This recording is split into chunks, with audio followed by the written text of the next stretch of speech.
Yung gabing-gabi na pero nagkikrib ako sa Graham float. Kaya yan, napagawa tuloy tayo guys. Dahil marami kaming mangga dito sa bahay. Kaya naman, tara, samahan niyo po ako.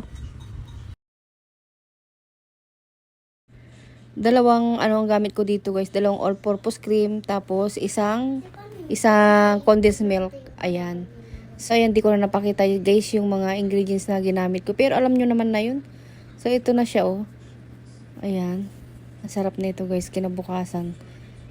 So ay naabangan ng mga anak ko yan. Kaya yan, dami kong ginawa.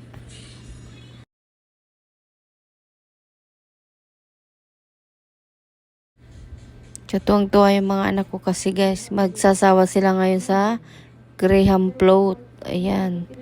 Kasi ang sarap naman talaga nito guys, kahit paulit-ulit mo siyang gagawin.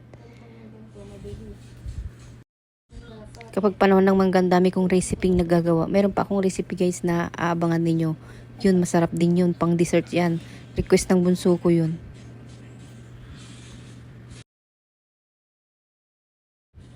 So, ayan, punong-puno itong aking ginawa guys. Punong-puno siya talaga, umaapaw. Umaapaw sa cream. Umaapaw sa mangga.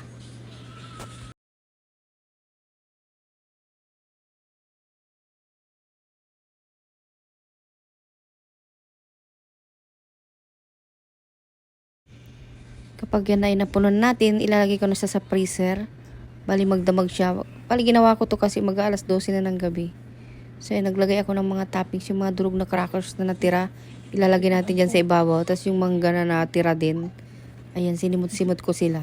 So ito na siya guys. Malaking tray yung nagawa ko. Kaya tuntua yung mga anak ko guys. Magsasawa sila ngayon sa mango graham. Tinakpan ko na lang ng plastic kasi walang takip yung tray na yan.